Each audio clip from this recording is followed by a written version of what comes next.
Ողջույն ընկերներ, պատրաստում ենք կնունքի տորտ։ Պատվիրատուն միջուկը ընտրել էր մոլոչնայա դևոչկա, նույն ինքը կաթնային աղջիկ։ Այս միջուկի մեջ շաքարավազ չի օգտագործվում, դրա փոխարեն օգտագործում ենք խտացրած կաթ, ձու, ալյուր եւ փխրեցուցիչ։ Պատրաստման եղանակը շատ պարզ է, ոչինչ շատ երկար հարել պետք չէ, ամեն ինչ լցնում ենք միասին միքսերի մեջ եւ հարում ենք։ Միակ դժվարությունը այս միջուկի կայանում է նրանում, որ պետք է շերտերը թխել հատ-հատ։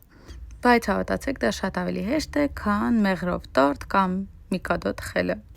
Այս միջուկի թխման ամբողջ ընթացքը ներկայացված է իմ դասընթացում, որին կարող եք միանալ։ Իսկ մինչ այդ ուղղակի դիտեք, թե ինչպես եմ պատրաստում։ Տորտի ընդհանուր տեսքը լինելու է 2 հարկանի, բայց քանի որ 2 հարկերից առաջին հարկը շատ ավելի բարձր տեսք պետք է ունենա, ես որոշում եմ կայացրել պատրաստել թաքնված հարկով տորտ։ Դրա համար տորտը կլինի 3 հարկանի, բայց 2 հարկի տեսքով։ Շերտերը ուղարկում ենք թխվելու եւ թողնում ենք, որ դրանք սառեն, որից հետո պատրաստ են արդեն տորտի հավաքման համար։ Եթե ցանկանում եք, շերտերը կարող եք պահել սառնարանում 4-ից 5 օր եւ սառցախցիկում 1 ամիս։ Մինչ շերտերը թխվում եւ սառում են, այդ ընթացքում սկսում ենք պատրաստել կրեմը։ Այս շերտերի հետ կարելի է պատրաստել յուրաքանչյուր տեսակի կրեմ, բայց քանի որ իմ պատվիրատուի խնդրանքով այն պետք է լիներ կրեմ չիզով, ես պատրաստում եմ կրեմ չիզ եւ սկսում եմ հավաքման process-ը։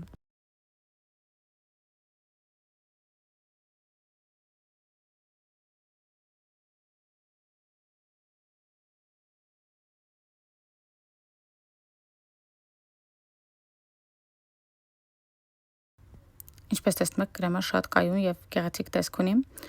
Գնում ենք հավաքելու։ Յուրաքանչյուր հարկը հավաքում եմ առանձին սինիների վրա։ Սինիների մեջտեղի հատվածում կա անցք, որտեղով որ անցնելու է մեր կենտրոնական փայտը, որը ապահովելու է տորտի ամրությունը։ Ինչպես տեսնում եք, ես այստեղ հավաքում եմ տորտը եւ կրեմի հաստությունը աշխատում եմ անել այնքան, ինչքան որ շերտերի հաստությունն է։ Այստեղ արդեն տորտի առաջին հարկի առաջին մասը պատրաստ է։ Այն ուղարկում ենք սառնարան հանգստանալու մոտավորապես 4-ից 5 ժամ։ Կարելի է իհարկե նաև թողնել ամբողջ գիշեր, բայց 4-5 ժամից շուտ անցնել հարսանեկան կամ երկհարկանի տորտերի հավաքմանը խորհուրդ չեմ տալիս։ Տորտը ամբողջությամբ փակում եմ սննդային թաղանթով, դնում ֆորմայի մեջ եւ ուղարկում սառնարան ու սկսում եմ հավաքել հաջորդ հարկերը։ Այստեղ process-ն ամբողջությամբ կրկնվում է։ Տորտը առանց միջուկի է, դրա համար էլ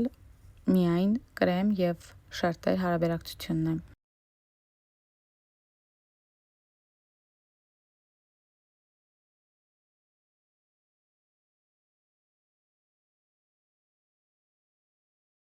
Հաջորդ պատրաստի հարկը եւս ուղարկում ենք հանգստանալու, կատարելով նույն գործողությունները։ Սկզբում սննդային թաղանթով ենք փաթաթում, հետո դնում ֆորմայի մեջ եւ ուղարկում հանգստանալու։ Այս բանը ես ուղղակի ցանկանում եմ փորձել, արդյոք ստանալու եմ այն, ինչ ես եմ ուզում, բարձրության առումով, ինչպես նաեւ քաշի առումով արդեն կշռել եմ, որպեսզի հասկանամ, արդյոք ստանում եմ այն քաշը, որ ես եմ ուզում։ Իսկ հաջորդ մասում ցույց կտամ, թե ինչպես եմ հավաքում տորտը։ Շնորհակալ եմ, որ նայեցիք մինչև վերջ։